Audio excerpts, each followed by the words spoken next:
Before beginning today's video, I'd like to thank all the members for your support to the channel. Thanks for supporting Zebo Gaming financially.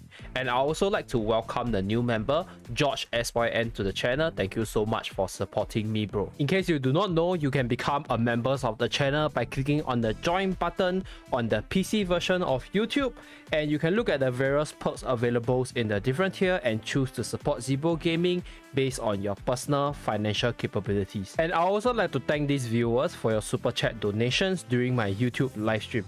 Thank you so much as well. And without further ado, let us start today's video. So it's been about a month since the last release of Hana, and there hasn't been any new hero released since then. So I thought to myself what heroes I actually wanted to cover for this week's How Worthy video, and I scrolled through my playlist and oh my god, I totally forgot about today's star of the show, which is Dancing Archer Tinia. So Tinia is one of the oldest unit within Garden Tales itself, and in the latest update she'll be receiving a super costume which will sort of modernize her look and make her even sexier, and also making her overall skill animation even nicer. So in today's video, I'm gonna use her in her super costume to showcase her skill animation as well as what she can do within the guild hall. So without further ado, let us see how worthy is Dancing Archer Tinia actually. So Tinia is an assassin archer in the Desert of Madness, as her white hair and dress allows her to shine as a dancer as well as hide as an assassin. She only has one rule for herself, and that is to only kill bad people. So in her own mind, she's a righteous superhero that punishes only bad people. Tinia has a little sister who was separated since young, but she often daydreams of a reunion one day.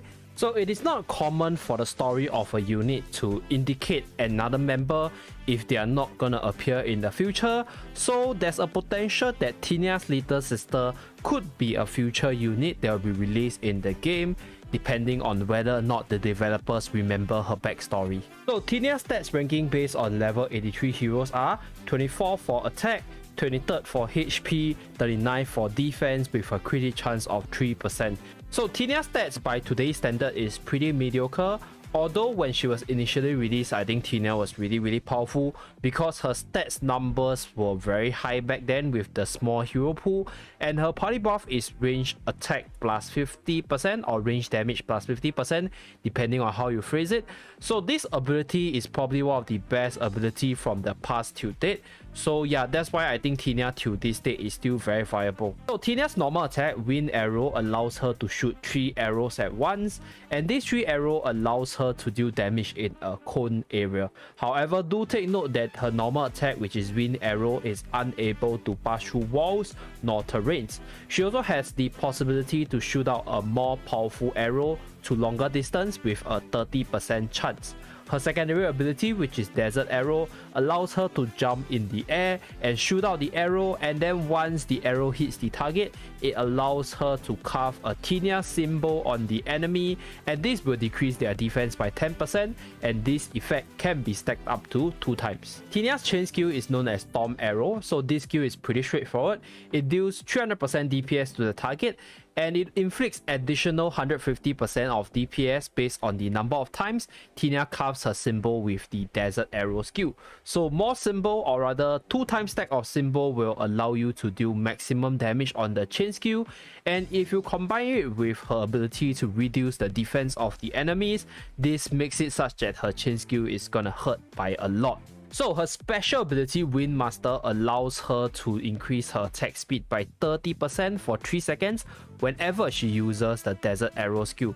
At the same time, the damage inflicted by enemies also decreases by 30%. So Tinia's exclusive weapon is the exclusive bow Sangha. So this bow, other than providing her with crit hit chance, defensive buffs from defense and HP, it also provides her with an awkward stat, which is heal, although she doesn't have any form of healing within her kit. Other than providing her defensive capabilities, it also increases her Desert Arrow's damage by 150%, so this allows her to shoot out Desert Arrow, deal damage, and reduce the defense of the enemies at the same time. So her exclusive weapon is Desert Rain, which allows her to shoot down a volley of arrows on a circular large area, but this skill is kinda hard to actually land, and usually it requires 2 to 3 weapon skills depending on whether or not your opponent stands within the skill to chain skill them. Now moving towards the Colosseum and Arena, I'll start with the Colosseum first. So Tinia is still viable within the Colosseum due to her amazing party buff as well as her defensive reduction capabilities. However, she's not commonly seen because there's just way better range attack units such as Mark 99 as well as Camel existing within the hero pool right now. So these two units sort of squeezed her out of the Colosseum meta, even though I'll say that if you have a Tinia, you can still consider running her. She's not a bad choice, but she's not the most optimal choice if you do want to climb up to the highest rank within the Colosseum itself. So let us move on to the arena portion. So Tinia is not commonly seen within the arena itself for 3 simple reasons. Number 1, her party buff range attack has a lot of units in that department which performs way better than her within the arena. Right, you have Camel, Mark 99 like I mentioned earlier, and you even have Nari, which is still very viable within the arena given the correct setup as well as matchup. The second reason is her inability to attack through walls, and this could be a hindrance in certain maps or against certain units because you will find yourself struggling to hit your enemies if they hide behind the walls and the boxes, and you're just gonna have a very frustrating time using her. And the third reason is because Tinia is actually very frail defensively, even though her stats is very average, but as a ranger she's really frail and you need to make a really good team around her in order to make her work. So since you have better choices, why not just use better choices, right? Why not use Camel over Tinia, right? So that's why you don't really see her around in the arena as much. However, with the recent rise of Earth meta coming back, Tinia is still viable in the mono Earth archetype where you go full offense, just shoot your opponent down and do as much damage as possible. So yeah, that's pretty much it for Tinia within the PvP contents, right? Not so viable within Colosseum and Arena, but still usable in certain scenarios. But let us move on to the PvP aspect, which is where Tinia truly shines. And the key reason why I say that Tinia shines within PvE contents is because she's a S tier unit for raid itself, and she's generally a good hero for most PvE contents in general, and that is because her party buff is the best for dealing damage. Her defense reduction ability is just invaluable against any boss that you fight, and there's just simply a lot of good bows for different elements, so this allows you to put Tinia in nearly any elemental raid teams and she could still work. So Tinia is super valuable within guild raid. She's basically used every single raid in different teams depending on how you build your team up, and her damage potential is also very high with her burst potential as well as her RNG factor of dealing additional damage from time to time. Below are some reasons to pull or invest in Tinia in case you haven't gotten her yet. So how worthy is Tinia actually?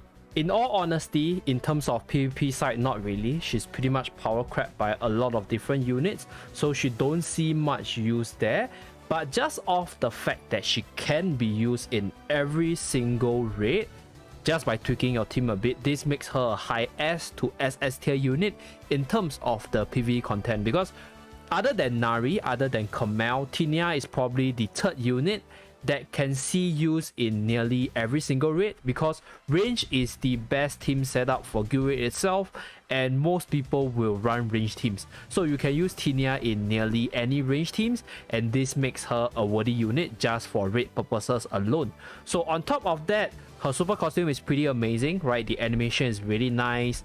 The sound effect from her skills is very nice as well. So yeah, do pull for her if you haven't done so yet, right? I'm assuming if you're a new player watching this video, you're probably thinking whether you should pull for her. She's an amazing addition to your team just for raid purposes, but don't expect too much out of her for PvP content. So that's pretty much it for this how worthy video.